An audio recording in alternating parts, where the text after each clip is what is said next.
The Detroit Pistons have hired finally their new president of basketball operations. Trajan Langdon from the New Orleans Pelicans will be the Pistons' new president of basketball operations. I'm giving all my quick reactions, my first reactions to the Pistons hiring news in today's episode of the Locked On Pistons podcast.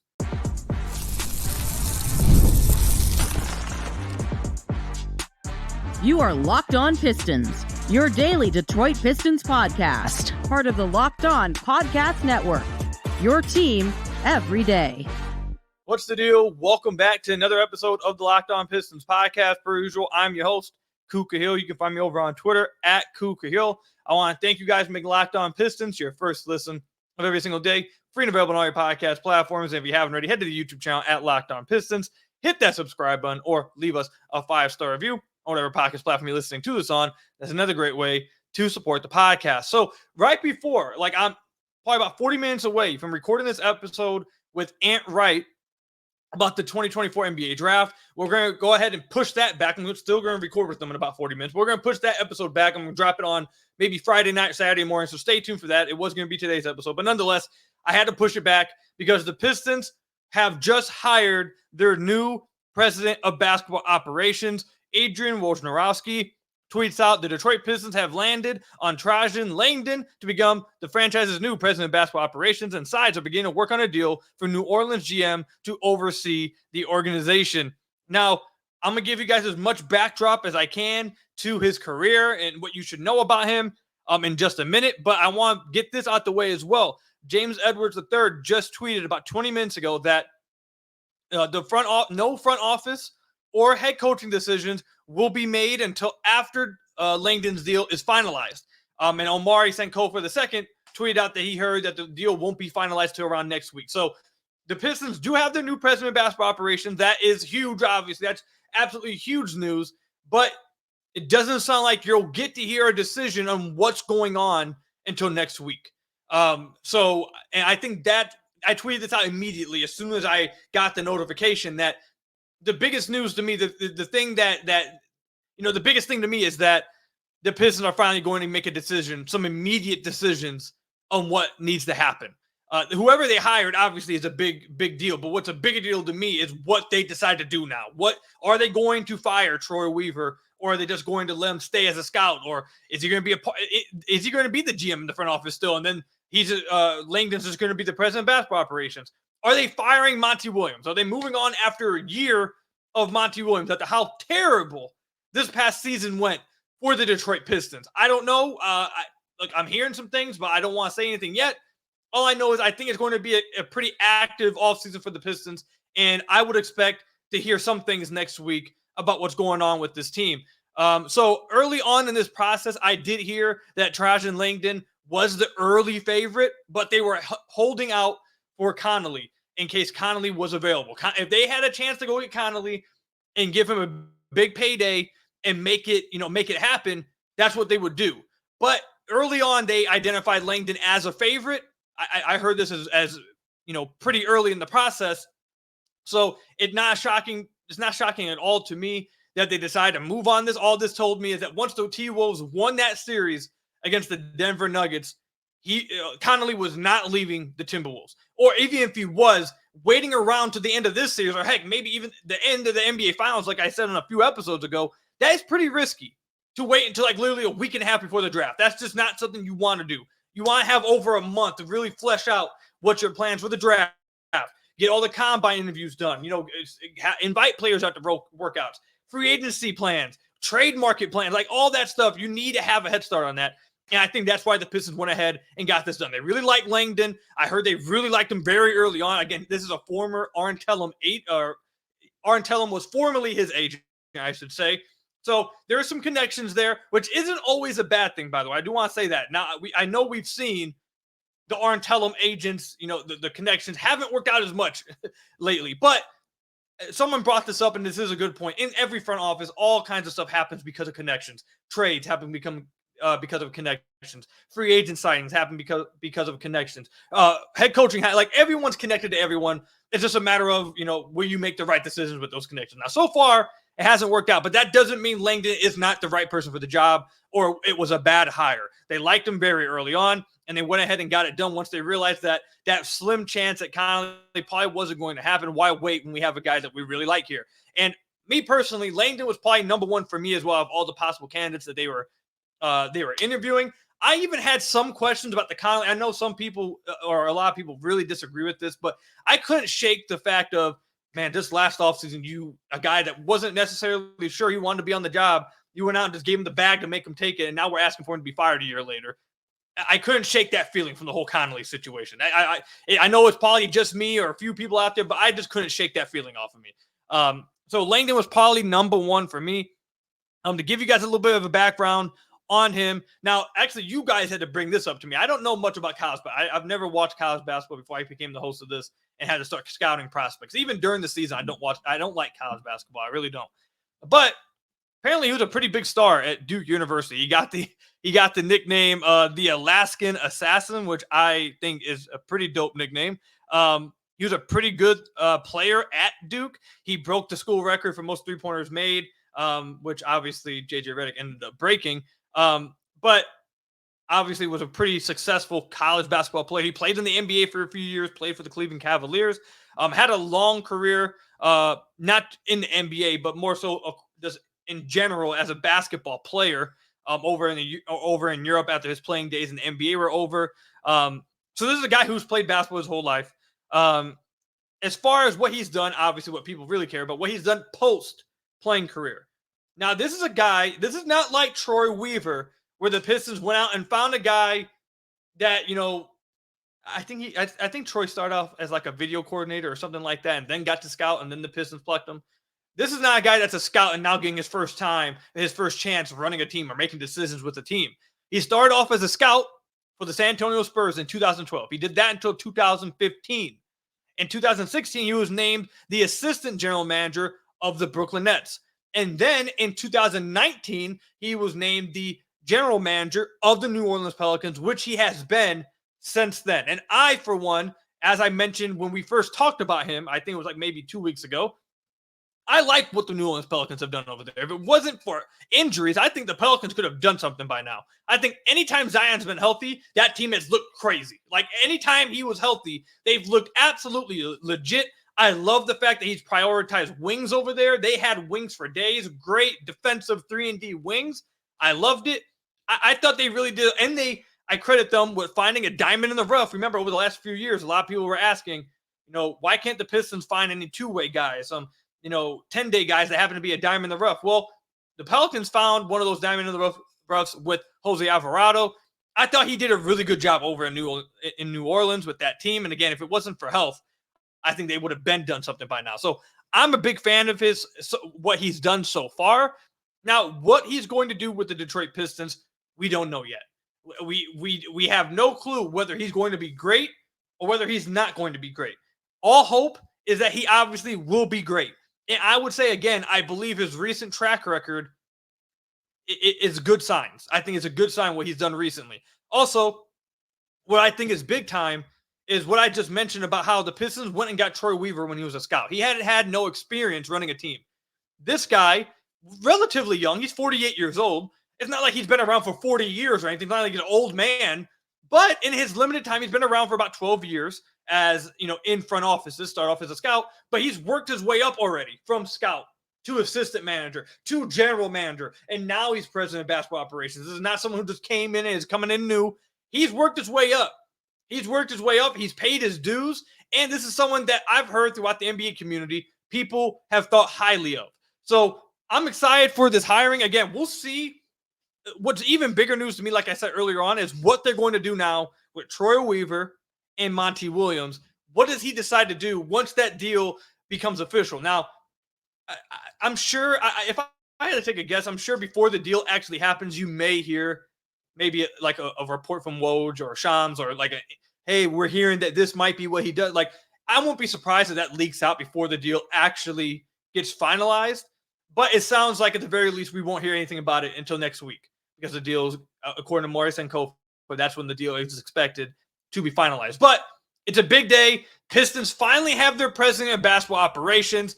It is this needed to happen. I was a little bit concerned that they were going to wait too long, and it was going to be a bit of a time crunch. And one of the most, I would say, probably the most important offseason for the Pistons since like 2009, since 2010. Like it's big. So Trajan Langdon, welcome to the Detroit Pistons. Please turn this team around. Like, that's all everyone wants. Just turn this team around, please. Let me know what you guys think. Do you guys think this was a great hiring? Do you guys think this was the right hiring? What do you guys know about them? Let me know. Comment section down below or over on Twitter at Cougar Hill. When we come back, I want to talk about some immediate actions that I want to see the Pistons' new president of basketball operations make. We'll talk about that when we come back. Passion, drive, and patience. The formula for winning championships is also what keeps your ride or die alive. eBay Motors has everything you need to maintain your vehicle and level it up to peak performance. Superchargers, roof racks, exhaust kits, LED headlights, and more. Whether you're into speed, power, or style, eBay Motors has you covered. With over 122 million parts for your number one ride or die, you'll always find exactly what you're looking for. And with eBay Guaranteed Fit, your part is guaranteed to fit your ride every time, or you'll get your money back. Because with eBay Motors, you're burning rubber, not cash. With all the parts you need at the prices you want, it's easy to make your car the MVP and bring home huge wins. Keep your ride or die alive at ebaymotors.com. Eligible items only. Exclusions apply. With eBay Guaranteed Fit only available to U.S. customers at ebaymotors.com.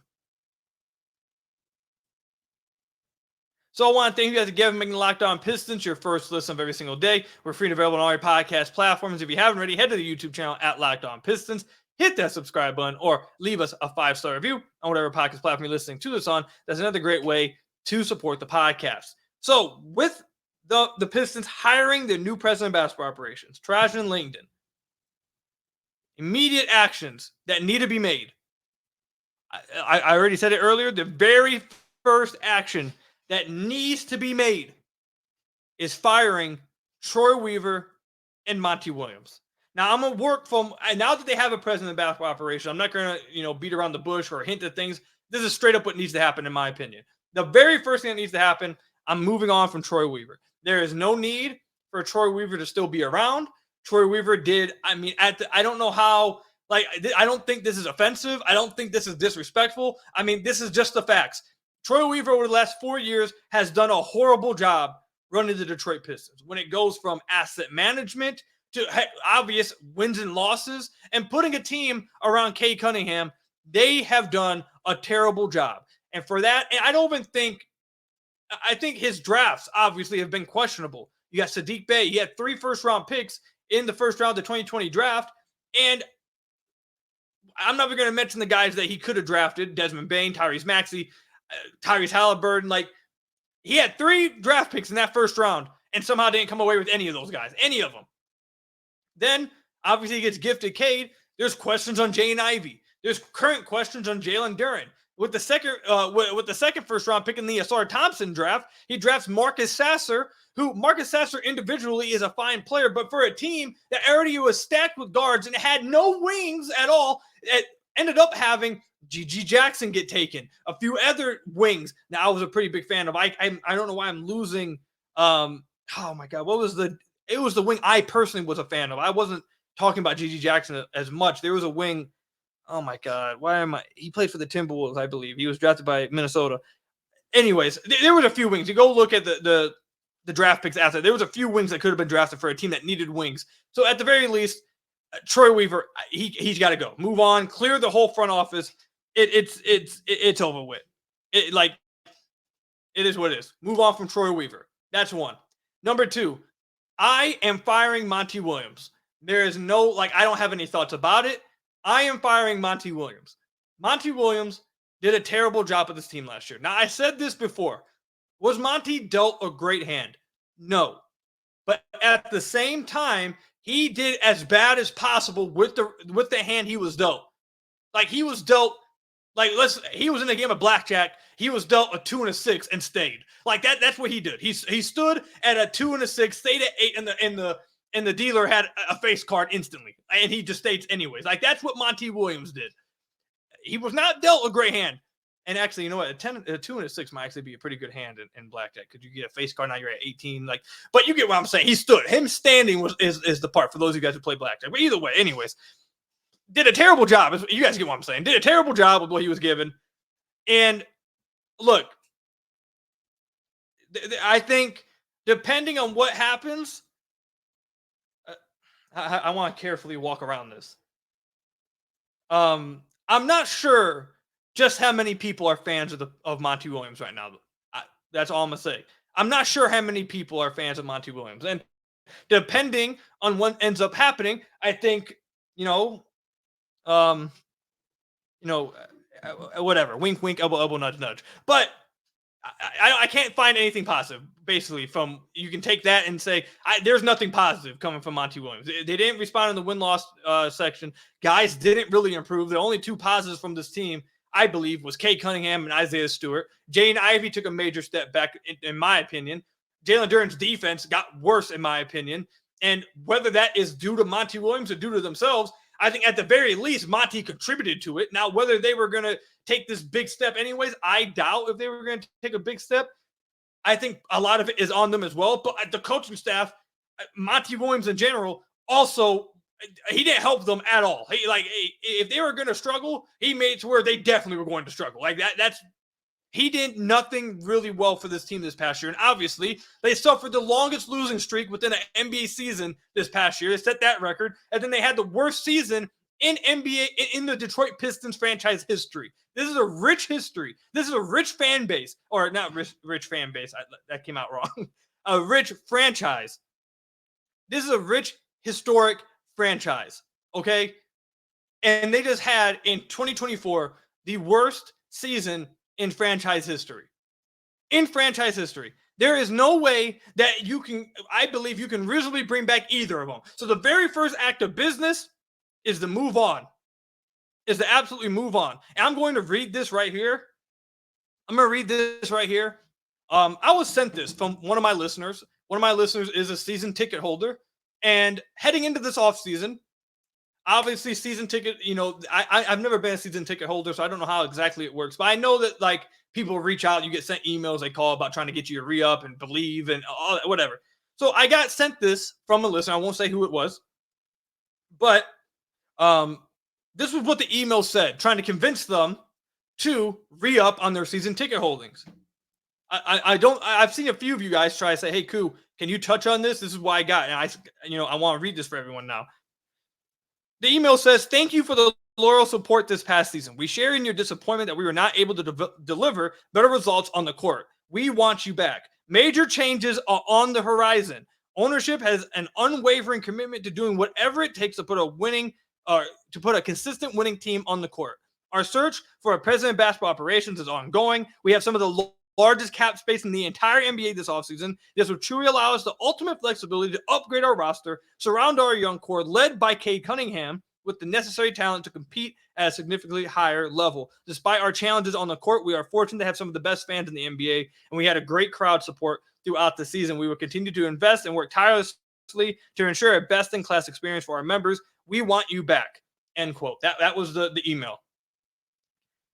I'm telling you this right now, Detroit Pistons. If anyone in the front office listens to this, if Tom Gores happens to see this, anyone happens to see this, no fan is going to want to re-up on this season if you look them dead in the face after the worst season. This is not hyperbole. This is not me reaching, exaggerating. No fan is going to look this team in the face and re-up on season tickets, knowing that you're bringing some of the people back from the worst season in franchise history. I can tell you that for a fact. I have season ticket holders reaching out to me. I have them in the comments. I have them in my DMs. I have them on Twitter tweeting at me.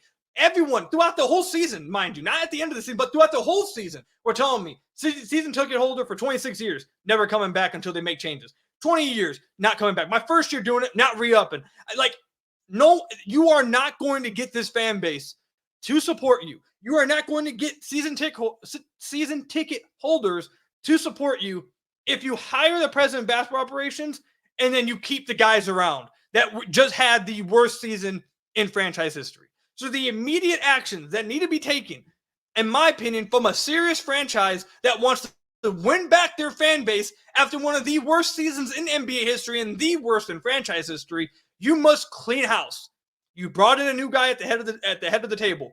Completely agree. I thought it was a great hire. I like Langdon a lot. From what his history has said, I like what he's done with the Pelicans. I think that was a good move.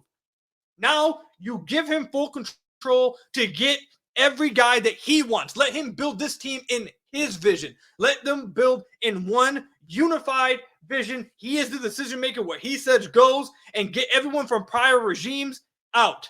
That is what has to happen. I think that's what most serious organizations would do, and that's what I would suggest. So that's immediate actions that need to be taken by the Detroit Pistons as soon as this deal is agreed upon, and they get like the exact wordings and exact money of the deal. Once that comes to terms, get it done. That's what needs to happen. Now, the rest of it, obviously, you need to be aggressive in the offseason. We'll dive into offseason moves, trades, free agents. We've been doing it already. We're going to continue to do it. You need to look at the trade market for the draft pick. You need to figure out, do you like any of the draft picks or draft prospects enough at 5 to keep it? Like, we're going to continue to talk about that. And that's what we're going to talk about in the next episode that I'm going to be recording here in 20 minutes with Ant. That gets pushed back. Stay tuned for that one in a few days. We're going to talk about the number 5 pick. So that's also that's going to be coming.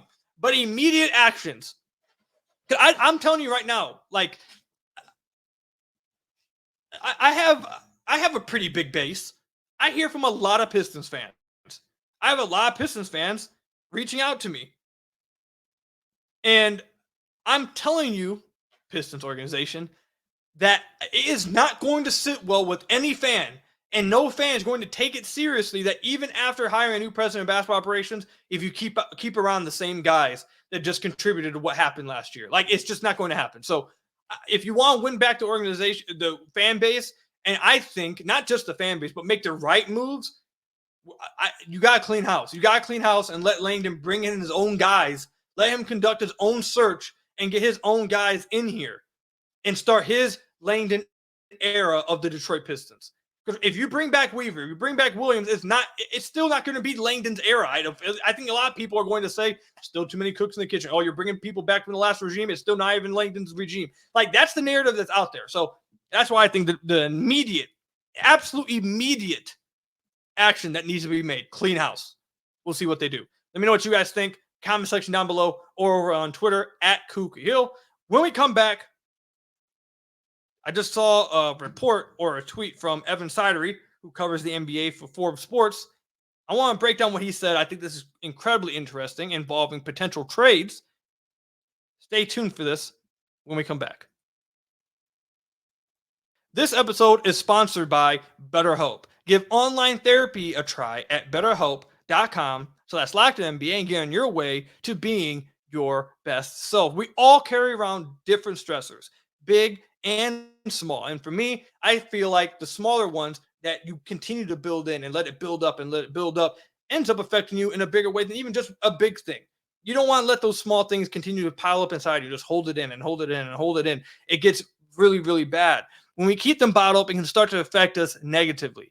Therapy is a safe space to get things off your chest and to figure out how to work through whatever's weighing you down. And if you're thinking of starting therapy, I'm telling you, BetterHelp is the best place to go. Give BetterHelp a try. It's entirely online, designed to be convenient, flexible, and suited to your schedule. Just fill out a brief questionnaire to get matched with a licensed therapist. And if you're not vibing with that therapist, you don't think they're on the same, you're not understanding you, you're not vibing with it, you can switch therapists just like that at any time with no additional charge. Again, BetterHelp is made to be completely convenient, flexible, and suited to you.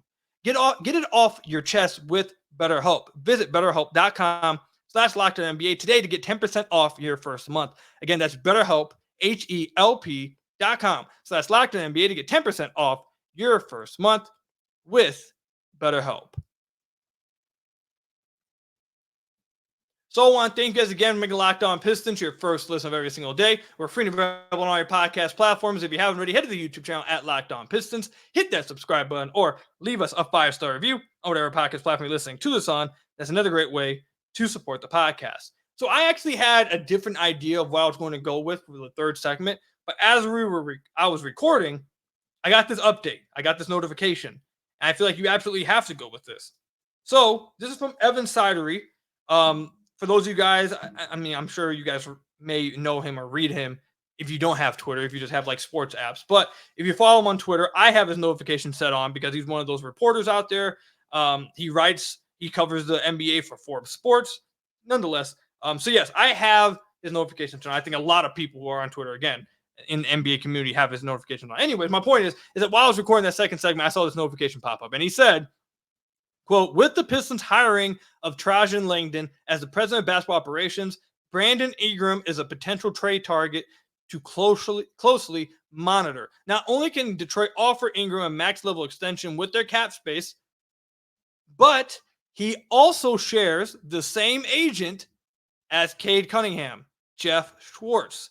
Detroit could build an appealing offer potentially around their number 5 overall pick and some of their young core pieces. Something to keep tabs on over the next few months as Ingram's future with the Pelicans is uncertain. Remember, we had an episode recording just a few weeks ago, probably about 2 weeks ago, 2.5 weeks ago, about Brandon Ingram. Now, I mean, I would be, remiss to mention, might have been a reason why I recorded that episode at that time. Wink, wink, elbow, elbow, nudge, nudge. Maybe you already had heard a little something about Trajan Langdon and a potential connection, but nonetheless, what would a deal look like for Brandon Ingram? I'm telling you guys, I've spoken with some people in the Pelicans community.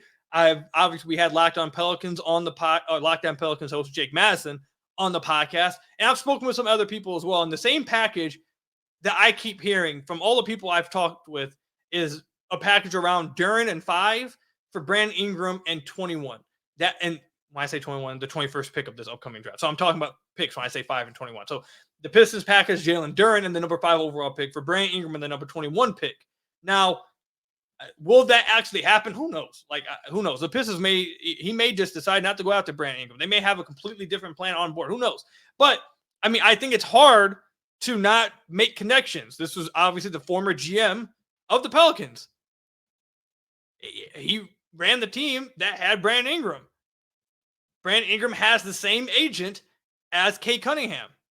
And I can tell you guys, Cade Cunningham, and they've been told that the Pistons were going to be aggressive.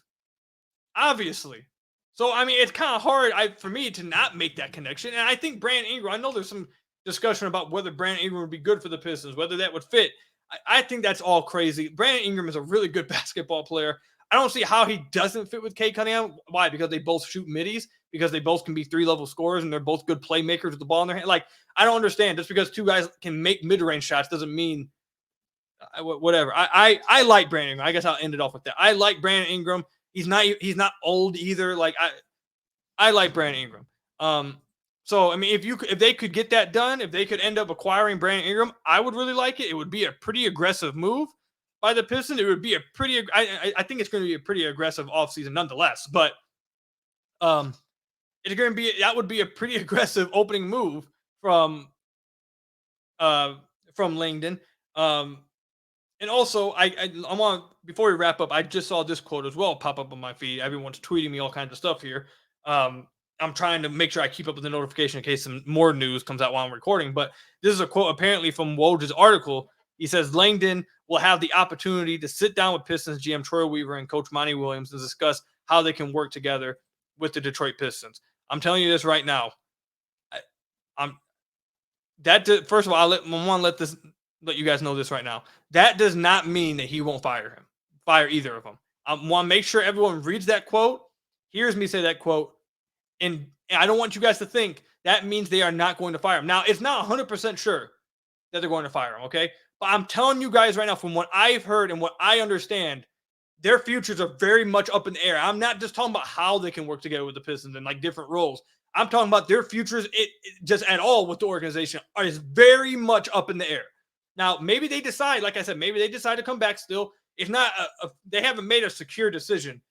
But I don't want anyone to read that quote and to feel like, oh, God, this must mean they're coming back. No, their futures are very much in the air. From everyone I've heard from and everyone I've talked to, it's very much up in the air. And we'll see what they decide to do in a week or two. But, yeah, I had somewhere else I wanted to go with the segment, but once I saw the Brandon Ingram thing, I was like, you kind of have to talk about that, right? So that's all I've got for you guys really today. New president of basketball operation. I hope that this becomes a Langdon era and he gets to clean house and get guys he wants in. And let this be the Langdon era. Let these be the Langdon guys and give him the chance to turn this ship around. No more too many cooks in the kitchen. There's one chef and everyone follows his orders. And heck, maybe he cooks the worst thing in history. Maybe he cooks the worst meal that I've ever tasted. But at the very least, just let him make the decisions because he might make the best meal ever. But what can't happen is him make the meal, then give it to another person, and that other person makes adjustments with the meal, then they give it to the next person, and then that person makes adjustments. That's not what you need. That's not what you need because then you don't even know what you're eating at that point. You don't even know and that's basically what the Pistons have been. You don't know what vision they're going. You don't know which way they're taking because there's so many different voices with it. Just please let Langdon just have his own guys and just do his thing. That's all I want out of this. So that's all I've got for you guys today. Thank you guys for making Locked On Pistons your first listen of every single day. Free and available on your podcast platforms. Hit that subscribe button on the YouTube channel. Leave us a 5-star review, whatever podcast platform you're listening to this on. I'm going to go record this episode with Ant about the draft prospects. Stay tuned for that one. You guys are going to love it. But until then, I'll see you guys next time. Stay safe out there. Till next time, peace out.